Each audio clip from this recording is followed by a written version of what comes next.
My name is Ryan. I'm 32 years old, and for the longest time, I believed I had won the jackpot in life. 7 years ago, I married a woman who, at the time, felt like the missing half of my soul. Clara was everything I had ever hoped for in a partner. Kind, sharp-witted, beautiful beyond words, and effortlessly empathetic. She had this thick chestnut hair that curled just enough to look playful, and her smile. It had this way of disarming every ounce of stress I carried. For the first 5 years of our marriage, we were the kind of couple people pointed to and said, "That's real love." We shared everything: interests, passions, dreams. Whether it was hiking through the mountains, spending late nights binging documentaries, or arguing playfully over whose favorite football team was better, Clara and I had this synergy that made the world outside feel like a quiet echo. I used to think, naively, that nothing could pull us apart.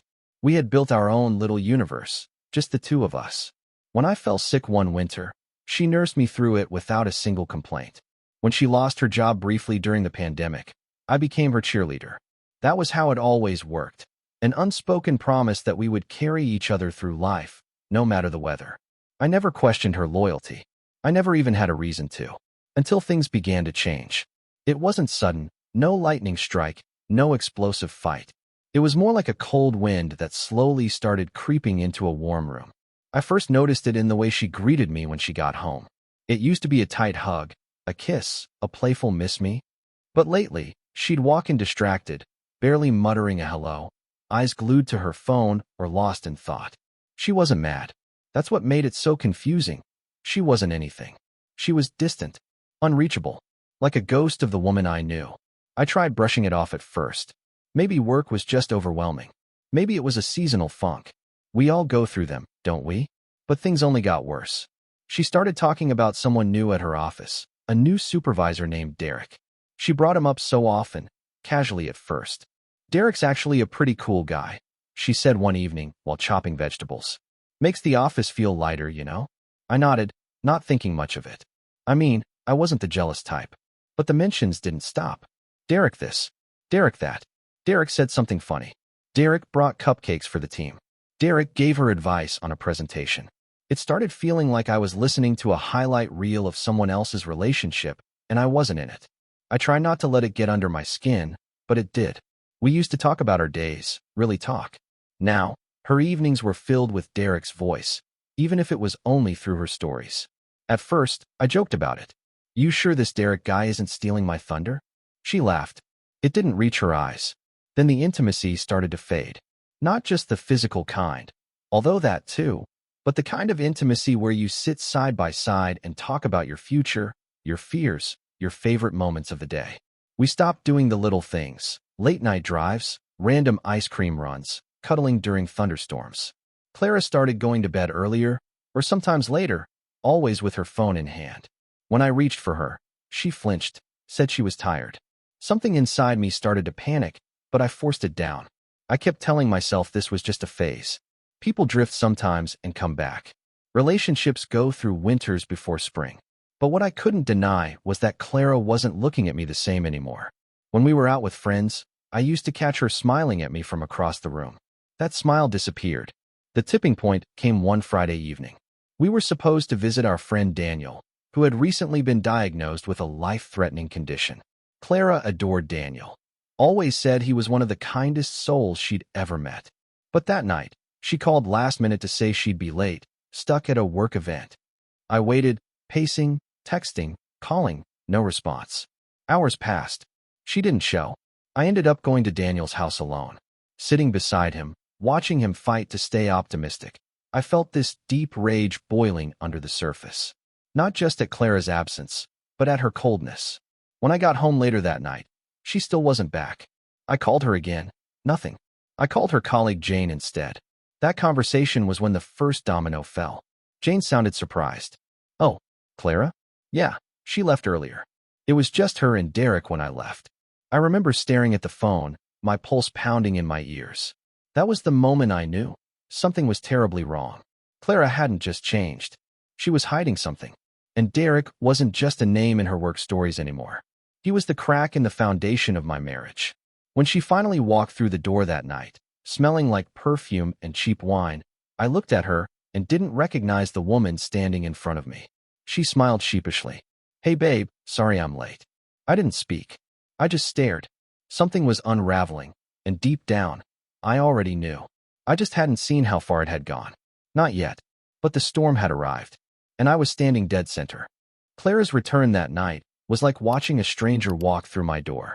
She gave me a half smile, the kind you give an old acquaintance at the grocery store, not the man you share a bed with. She offered no explanation, no apology, just a mumbled excuse about losing track of time. I didn't argue. I didn't even ask questions. I just nodded, stared blankly, and went to bed. But I didn't sleep. The next few days passed like fog. I kept hoping that maybe this was just a bad stretch, that she'd notice I was hurting, that the woman I married would come back to me. But she didn't. The more I reached out, the colder she became. Her body was in our house, but her mind, her heart, were somewhere else. It wasn't just the distance. It was the way she started hiding things. Her phone never left her hand. She'd turn the screen away when I walked by, silence her notifications, laugh softly at messages I never saw. When I asked who she was talking to, she gave the same answer every time. Just people from work. Her tone was sharp, defensive, like I'd accused her of a crime instead of asking a simple question. One night, I pressed her a little harder. "Is it Derek?" I asked, trying to keep my voice calm. She froze. That half-second pause before she spoke was all the confirmation I needed. "No," she snapped. "But what if it was? Are you going to start telling me who I can and can't talk to?" I stood there stunned, not because of her words, but because of the venom behind them. Clara had never spoken to me like that before, not in 7 years. It was as if some wall had come down between us, and she no longer cared to shield me from what was on the other side. I didn't respond. I couldn't. I just turned and left the room, my chest tight with a mixture of sadness, confusion, and something darker, dread. That night, while she slept, I did something I never imagined I'd do. I waited until her breathing settled, then reached for her phone. My hands shook as I unlocked it, half hoping I'd find nothing and hate myself for being paranoid. But the truth was far worse than I'd imagined. The first message I saw was from Derek, then another, and another. Dozens of them. Explicit, vulgar, passionate. Photos, plans, memories of nights I had no part in. My heart cracked with every word. There were things in those messages Clara had never said to me, never even hinted at. Desires she told me she didn't have. Things she claimed made her uncomfortable. And yet here they were, shared freely with another man. I scrolled for hours, reading every line like I was reading the eulogy to my marriage. I took photos of the worst ones, not for revenge, but for proof. Proof that I wasn't losing my mind, that the woman I loved really was betraying me in the worst way. The next morning, I couldn't look at her. I sat across from her at the breakfast table while she laughed at something on her phone, completely unaware that I knew. I tried to imagine what kind of person you had to be to sit there smiling, texting your affair partner while your husband poured you coffee. I wanted to scream. I wanted to throw the phone across the room and demand answers. But I didn't. Not yet. I needed more. I told a close friend, Mark, what was going on. He tried to be supportive, but I could tell he thought I was overreacting. Try doing something thoughtful, he said. Maybe it's just a phase. Surprise her. Remind her what she has. I hated that advice, but I took it. I planned a dinner, picked up flowers, bought a bottle of her favorite wine, cooked the meal she always asked for on her birthday. I even lit candles. The apartment looked like a scene from a romantic movie. For a moment, I believed maybe this could work. Maybe she'd walk in, see the effort, and remember who we were. When she came home, she barely glanced at the setup. "Oh," she said, pausing in the doorway. "I forgot to tell you. There's a birthday thing at work. Derek's organizing it. It's tonight, just for a bit. Just for a bit." She didn't even stay long enough to try the food. She changed her clothes, barely looked at me, and left again. I stood at the window, watching her walk out the door, our door, to be with him. The wine sat untouched. The candles burned low. The food grew cold. And in that moment, something inside me snapped. I knew what I had to do. No more hoping. No more excuses. No more pretending the woman I married still lived in that body. I needed the truth, not just suspicion, not just messages. I needed something undeniable. So, I crossed a line. The next day, I installed a GPS tracker in her car. I told her I had a late shift at work, kissed her on the forehead for the first time in weeks, and watched her drive off. Then I waited and followed. The pieces of my broken marriage were starting to take shape. I just didn't know how much worse it could still get. I parked 2 blocks away and killed the engine. My heart was racing so hard I could hear the blood pumping in my ears. The little blinking dot on my phone told me exactly where Clara was. A lonely, isolated parking lot just outside of town. No restaurants, no shops, just concrete and shadows. It wasn't the kind of place you met a friend. It was the kind of place you went when you wanted to disappear. I waited, hands trembling on the steering wheel. The air inside my car felt too thick, like the silence itself was pressing against my chest. Then I saw her headlights in the distance. She pulled into the farthest corner of the lot and cut the engine. A few minutes later, another car rolled in, sleek, dark, and deliberate. Derek. I didn't need to see anything else. I already knew. But part of me, maybe the part that still loved her, or maybe the part that needed to destroy what was left, couldn't look away. She got out and walked straight to his car. No hesitation. No looking over her shoulder. She slid into his passenger seat like she belonged there. I hit record. Through the windshield, I couldn't see much, just the faint silhouettes moving inside his car. But that was enough. My wife, the woman I had built a life with, was in another man's arms while I sat like a ghost in the dark, watching the life I knew crumble. I didn't follow them when they left. I didn't want to know where they were going. I had seen enough to etch it into my memory forever. The next day, I stayed home. Told work I was sick. I wasn't lying. I felt like I'd been hollowed out. I wandered the house like a stranger, looking at our wedding photos, the vacation magnets on the fridge, the souvenirs from hikes and weekend getaways. Every object felt like a relic from a life that no longer existed. I kept asking myself how we had gotten here. How did we go from soulmates to this? Clara came home that evening like nothing had happened. She smiled at me, even kissed my cheek. I felt her lips and wanted to scream. My stomach turned at the thought of where she had been. But still, I said nothing. I smiled back, like a puppet playing his part. I waited until she left for work again the next morning before I started digging deeper. I wasn't proud of what I did, but I was far past pride. I was desperate for the truth, unfiltered, undeniable truth. While she was gone, I searched the apartment for anything else she might have hidden. And that's when I found it. Tucked under a drawer in her side of the wardrobe was an iPad I didn't recognize. It wasn't mine. I had never seen her use it. My pulse quickened as I pressed the home button. No password. My hands were shaking so badly I could barely tap the screen. I opened the Photos app. There was a folder labeled with a heart emoji and the word D. Inside were dozens of pictures. Clara, naked, posing, arching herself in ways she had never done for me. Pictures that were so explicit, I had to look away. Then, I found the videos. I told myself not to watch them. I told myself nothing good could come of it. But I tapped play anyway. I shouldn't have. What I saw shattered me. It wasn't just her with Derek. It was her with other people, another woman, another man. The man was someone I recognized. A disgusting, hate-spewing lowlife who used to post bigoted trash online. A man Clara once told me she despised. And yet, there she was, with him, laughing, moaning, obeying. Not just involved, enthusiastic, eager. What happened to the woman who said she'd never do anything like that? The one who looked me in the eye and said certain lines should never be crossed, even in fantasy? She had told me she wasn't into threesomes, that she didn't like to be filmed, that she didn't feel comfortable being watched. But with them, she was someone else entirely. I copied everything, every video, every photo, every message, and stored them on my laptop. Not to use against her in some vengeful blaze of glory. I wasn't interested in revenge. I needed them because without proof, part of me would still question what I saw. Part of me would still want to believe this was all a bad dream. The days that followed were unbearable. Clara kept acting like nothing was wrong. She laughed at stupid shows, made small talk about her coworkers, asked what we should eat for dinner. I responded with nods and grunts, barely able to look at her. Each moment we shared was a lie wrapped in routine. At night, I lay beside her, back turned, eyes open. I could feel her warmth and wanted nothing more than to disappear.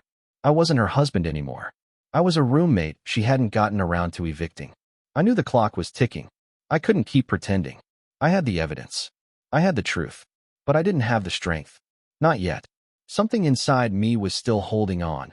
Maybe out of love, maybe out of fear. But I knew, without a doubt, that the final thread was about to snap. And once it did, there would be no turning back. I didn't recognize myself anymore. The man I was, the man who used to laugh with his wife over burnt toast or sing along off-key during road trips, he was gone. In his place stood someone cold, numb, and calculating. I hated what she had turned me into. I hated that I allowed it. But more than anything, I hated that I still woke up hoping that somehow she'd walk into the room and say, "I'm sorry, I was lost. I choose you." But that fantasy was dead. Every morning, Clara kissed my cheek like we were still in love. Every evening, she walked through the door like a woman with nothing to hide. She'd smile, chat, even laugh at my forced jokes. Meanwhile, I sat there, holding on to evidence that would obliterate the illusion she was desperately trying to maintain. I should have confronted her. I should have screamed, thrown the iPad in her face, demanded answers. But instead, I watched. I observed. Because I wasn't ready to end it. Not yet. I needed to understand why. I needed to see how far she was willing to take the lie. I kept it all bottled up, until one night, I cracked. It was a Thursday evening. Clara had just come home from the gym, something she now did religiously.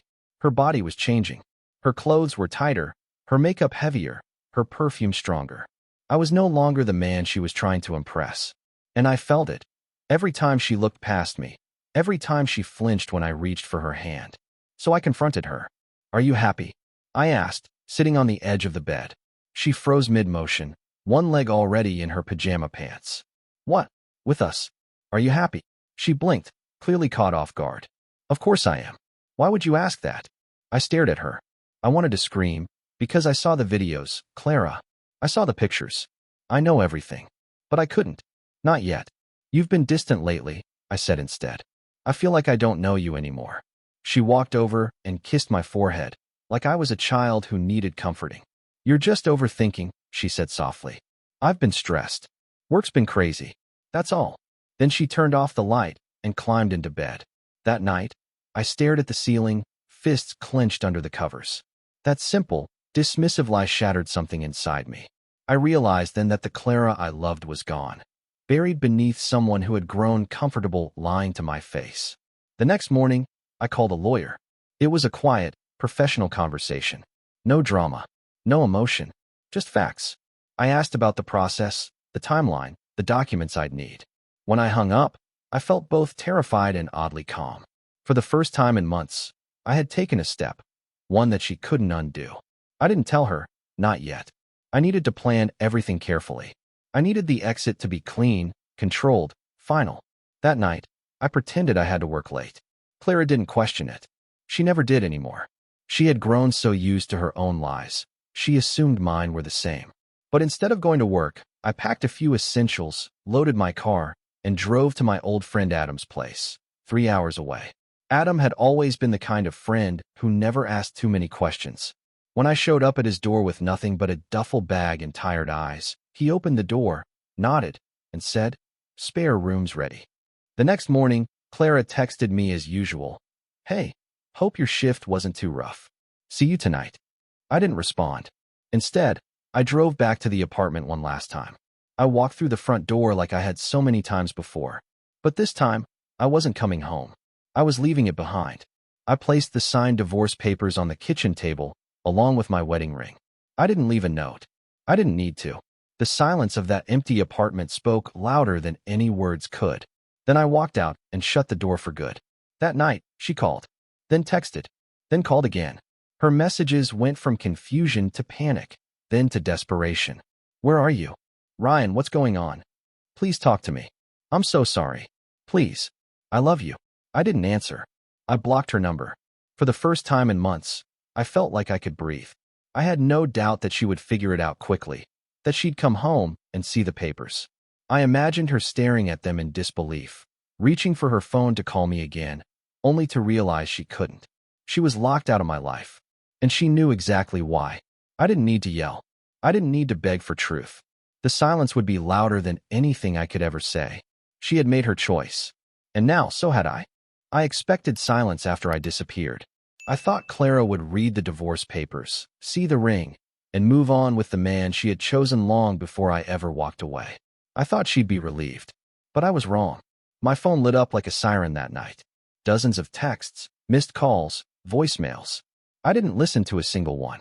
I had blocked her number, but she found a way. Email, old social accounts, even messages through mutual friends. Every word was soaked in desperation. I'm sorry. Please talk to me. I don't want this. I love you.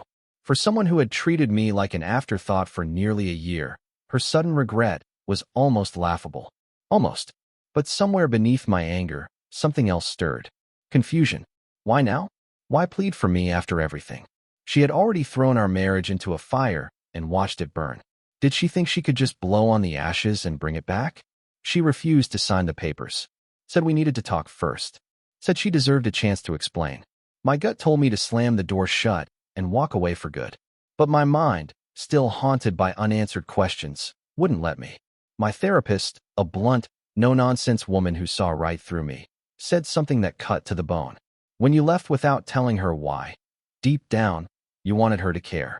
You needed her to feel the pain you lived with in silence. I hated how right she was. So I agreed to meet.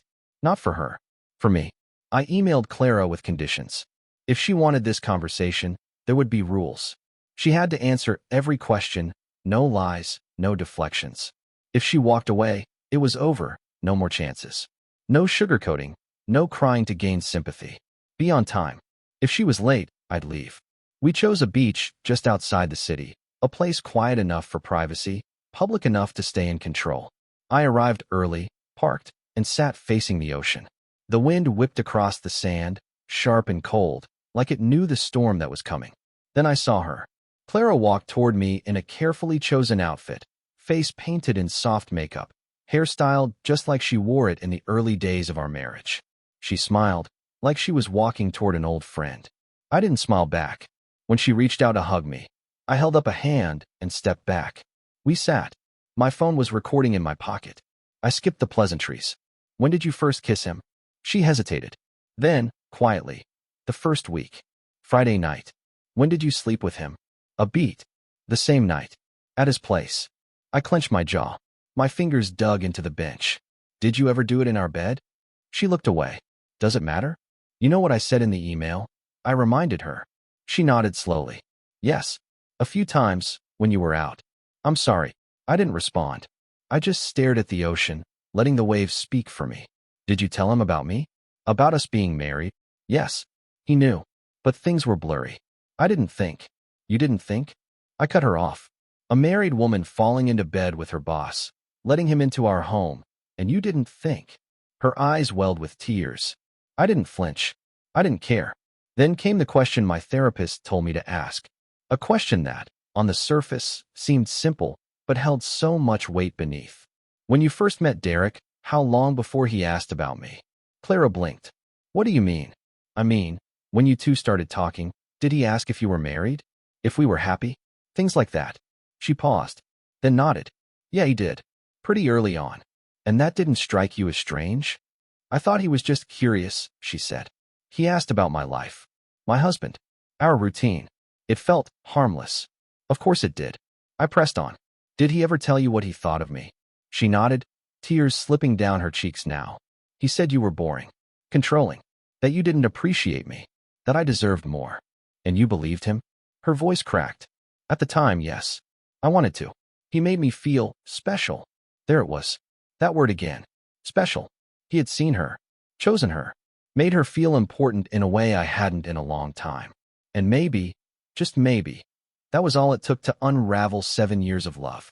I looked at her then, not as the woman I married, but as the woman who had chosen fantasy over reality, validation over loyalty. I saw the guilt in her eyes, the cracks in her voice. But guilt doesn't fix what's been shattered. I stood up. You had your chance, Clara. You made your choices. Now I'm making mine. She reached out, sobbing now, calling my name. But I walked away, down the beach, away from the wreckage, away from her. And for the first time, I didn't look back. I walked away from Clara on that beach, but her answers stayed with me like thorns under the skin. I wanted closure, yet the more she spoke, the more questions unraveled inside me. Not about what she did, I had seen enough, but why she became someone I didn't recognize. Someone who could lie beside me each night, knowing she'd spent the day in another man's arms. Someone who could stare me in the eye and still whisper, "I love you," without flinching. I told myself it didn't matter anymore, that I had what I needed.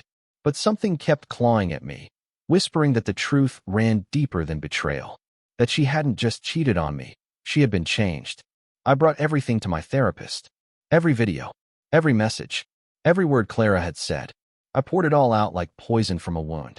She listened quietly, her expression unreadable, until I was done. Then she said something that stopped me cold. "Ryan, have you considered the possibility that your wife didn't just fall for this man, but that she was manipulated, conditioned by him?" I stared at her. I didn't know what to say. "You mean like grooming?" "In a way, yes," she said. "From the moment he asked her about your marriage, it sounds like Derek wasn't just pursuing her. He was targeting her. He identified a happily married woman and set out to dismantle everything you had." I didn't want to believe it. It felt like letting Clara off the hook.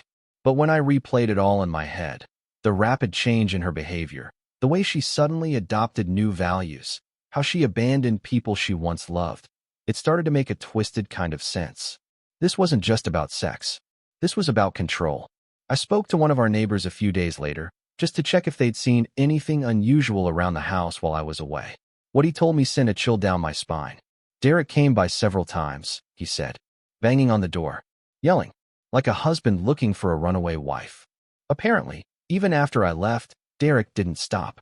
He kept showing up, demanding to speak to Clara, acting increasingly erratic. According to her parents, whom I still had occasional contact with, she eventually cut him off completely. She moved out, relocated, and started seeing a psychologist. He hadn't taken it well. I brought that detail to my therapist. Her response was immediate. "Sociopaths don't handle rejection," she said. "They don't chase love. They chase power. And when they lose it, they unravel." The more I thought about it, the more it lined up. Derek didn't pick Clara because she was vulnerable. He picked her because she wasn't. She was happily married, confident, kind. Breaking her down would have been a challenge, a conquest. And he won. He isolated her from her husband, twisted her against her values, and turned her into a shadow of the woman I knew. And when she finally woke up, when she left him, it was only after she had nothing left. I started to wonder, was it really love that brought her to that beach? Or was it fear, guilt, regret? Did she come to ask for forgiveness or for relief from the shame? It's hard to say. What I do know is that the damage she caused wasn't just physical. It was emotional, psychological. She made me question my worth as a husband, as a man. For nearly a year, she made me feel invisible, unseen, unwanted. And now, she wanted to take it all back. But that's not how it works. You don't get to spend months drowning someone in silence and then offer them a hand after they've learned to breathe underwater. You don't get to strip someone's soul bare and expect them to smile when you ask to sew it back together. I had been healing, slowly, piece by piece. Going to the gym again. Hiking. Spending time with old friends. Reclaiming the parts of me she had chipped away. But I'd be lying if I said it didn't still hurt. Because it did. I still saw her in old songs. Smelled her perfume in crowded places. Heard her laugh in my dreams. And sometimes, when the world went quiet, I'd still ask myself, why wasn't I enough? But then I'd remember the look in her eyes when she confessed everything. Not sadness. Not love. Shame. She was ashamed of what she had become. Not just because she lost me, but because she finally saw herself through my eyes. The eyes of the man who would have walked through fire for her, only to be left standing in the smoke alone. Derek may have lit the match, but Clara, she watched it burn. And now, all that's left are ashes. I don't know what her future holds. I don't care. Whether she finds peace or spends the rest of her life trying to piece together her soul is no longer my burden to carry. I had been her safety net. Now, I am her consequence. After the beach confrontation and all that followed, I thought I was done. I thought walking away would be the final chapter in a story I never wanted to write. But the fallout had only just begun. I contacted Clara's HR department a few days after our meeting. I didn't do it out of spite. I did it because I knew Derek was still working there, still playing the same game, probably lining up his next target. And if there was any chance of preventing another person from being dragged through what I went through, I had to speak up. To my surprise, I wasn't the only one. Apparently, Clara wasn't his first, and she likely wouldn't have been his last. Several complaints had come in, quiet whispers at first, then louder when more women came forward. The stories were eerily similar. The charm, the flirtation, the sudden shift into manipulation. It was textbook. A predator hiding behind charisma. Shortly after my call, Derek resigned. Or was pushed out. I don't know. I didn't ask. I didn't care. Clara, too, was gone before the hammer could fall on her. She left the company voluntarily, or maybe under pressure. It didn't matter. She moved back in with her parents. Word traveled fast through the social circles, and from what I heard, she was being quietly judged by people who once adored her. Her reputation was fractured. Her family, once so proud of our marriage, barely spoke of her now. She reached out one last time, this time through a handwritten letter, delivered by her younger sister. It arrived in an envelope without a return address. I almost didn't open it, but I did. Inside was a short note, nothing grand or poetic, just raw, aching regret. She said she couldn't sleep, that she couldn't look in the mirror without hearing my silence from that day on the beach, that every time she tried to move forward, she felt herself being pulled back into that version of herself, the one Derek had created and she had allowed to exist. She admitted she was in therapy, that she was trying, that she wasn't asking for a second chance, only a bit of understanding. But I didn't reply, because what was there to say? Understanding doesn't undo betrayal. It doesn't make the nights she left me alone disappear. It doesn't erase the disgust in her voice when she spoke to me during that final year. And it sure as hell doesn't make the images of her with other men vanish from my mind. Her family, strangely enough, kept in contact with me. Her mother called once to say she was sorry, not just for Clara, but for turning a blind eye when things were falling apart. You were always too good to her, she said. We saw it. We just never imagined. I understood. Nobody ever imagines their daughter becoming the villain. Meanwhile, I was healing, slowly, unevenly, but genuinely. I kept my job, moved to the outskirts of town, changed gyms, found new hiking trails. I surrounded myself with friends who didn't pry, just showed up with cold beers, long talks, and silent company when I needed it most. Still, there were nights I'd sit on the edge of my bed and wonder how it all happened. Not in a way that begged for her return, but in that hollow, stunned way you ask how a fire started in a house you built brick by brick. Sometimes I blamed myself. Was I too comfortable? Too trusting? Did I stop making her feel special? But every time those thoughts crept in, I remembered one thing. I never lied. I never betrayed. I never stopped loving her. She did. She stopped first. She let someone else into our home, into our bed, into her heart. And no amount of therapy, apologies, or letters could rewrite that truth. The divorce, at last, went through. Finalized quietly, with signatures exchanged through lawyers. No courtrooms, no drama. Just a thick envelope and a final line drawn between us. Clara didn't fight it in the end. I don't know if she finally understood or if she simply gave up. Maybe both. What I do know is that the day it was finalized, I didn't feel triumph. I didn't feel freedom. I felt tired. Exhausted, like I had run a marathon on shattered glass. But there was peace in that exhaustion, because I knew I had survived something meant to break me. And I didn't just survive. I chose myself.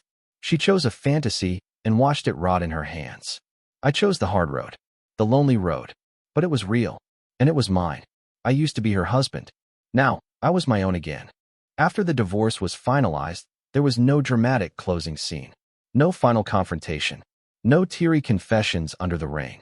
Just a man in his 30s, sitting in a quiet apartment, staring at a signed piece of paper that confirmed everything he already knew. His marriage was over. I stared at that paper for a long time. Not because I doubted my decision, but because of what it symbolized. That signature wasn't just the end of my relationship with Clara. It was the burial of the man I used to be. The trusting, optimistic husband who believed love could weather anything. That man died long before the ink dried. In the days that followed, I didn't feel relief. I didn't feel freedom. What I felt was silence. Not peace. Just the absence of noise. No more arguments. No more pretending. No more hollow kisses. It was strange how quiet life became without lies echoing through the walls. And yet, slowly, that silence began to feel like something else. Healing. I started spending more time outside. Hikes turned into therapy sessions with the trees. The gym became my outlet. Each rep, a release of something I'd been carrying. Rage, shame, grief. I reconnected with old friends who reminded me who I used to be before all this, before love became a battlefield and my home, a war zone. But even as I moved forward, the scars lingered. There were nights I'd wake up gasping, heart pounding, expecting to find her beside me. I'd reach for her out of habit, only to grasp cold sheets and emptiness. And then it would all come rushing back. The videos, the messages, the betrayal that had shredded the foundation of my life. I'd sit up in bed, clench my fists, and whisper to the dark. Why did it have to be her? Why the woman I trusted with everything? Why the one who used to trace circles on my palm when we fell asleep? Why did she fall for someone like him? Someone cruel, controlling, hollow? But those questions, I realized, had no answers. And even if they did, they wouldn't change anything. The damage was already done. Clara had made her choices, and I had made mine. She reached out one final time. A short email. No begging, no excuses. Just 6 words. I hope you're finally at peace. I didn't respond. Not because I hated her, but because I didn't owe her anything anymore. Not my words. Not my forgiveness. Not even my silence. Her chapter in my life was closed, and I was writing something new. I picked up old hobbies again, woodworking, photography. I joined a weekend hiking group. I even adopted a dog, a rescue mutt named Leo who had a broken leg and sad eyes. I guess we understood each other. We were both trying to heal from things that never should have happened. My therapist said something to me that stuck. The person you were with her doesn't have to be the person you become without her. It took me months to understand what that meant. But now I do. With Clara, I was the giver, the anchor, the one who sacrificed without ever asking for anything in return. I thought love meant selflessness. But real love, the kind that endures, is mutual. It's built on truth, not tolerance. On presence, not pretense. Clara fell in love with the idea of being wanted, not the man who wanted her. She wanted the fantasy, the thrill, the attention. And when it all collapsed, she came crawling back. Not because she missed me, but because she missed who she used to be when I was still her safety net. But I'm done being that net. I'm done catching people who choose to fall. If I ever love again, and maybe I will, it'll be with eyes wide open. With someone who sees me, not as a backup plan or a stepping stone, but as a partner. Someone who walks beside me, not ahead or behind. Do I still carry the pain? Of course. You don't live through betrayal and come out spotless. There are days when the bitterness creeps in. When I hear a song we used to love, or pass a familiar coffee shop, and the ache returns like a phantom limb. But those moments pass, and what remains is clarity. She may have broken me, but I rebuilt myself. Stronger, wiser, sharper. The man I am now isn't a victim. He's a survivor. And while I may have loved Clara with everything I had, I finally love myself more. So, if she ever looks back, searching for the man who once adored her blindly, she won't find him. He's gone. In his place stands someone who learned the hardest way possible that loyalty without honesty is self-destruction. That silence, when filled with secrets, becomes a slow death. And that sometimes, the most powerful thing you can ever say, is nothing at all. Looking back now, I realize that life doesn't always break us with loud crashes. It does so quietly, slowly, through small betrayals and unspoken pain. The biggest lesson I've learned through all this is that love without honesty is an illusion, and forgiveness without accountability is self-destruction. As we grow older, we must stop confusing endurance with strength. Staying in a broken place doesn't make us loyal, it makes us lost. To those in their later years like me, don't let time invested keep you tied to someone who's forgotten how to value you. Pay attention to your peace, to the way your body tightens around silence, to the moments when love starts to feel like survival. Never ignore your instincts. Trust is not a blind commitment. It's a choice renewed by truth. And if that truth dies, walk away with your dignity intact. We don't get younger, but we do get wiser. Use that wisdom to protect your heart, not just give it away. The time we have left is too precious to waste on people who only come back once they've destroyed everything. Love fiercely, but love yourself more. That, I've learned, is the only kind of love that truly saves.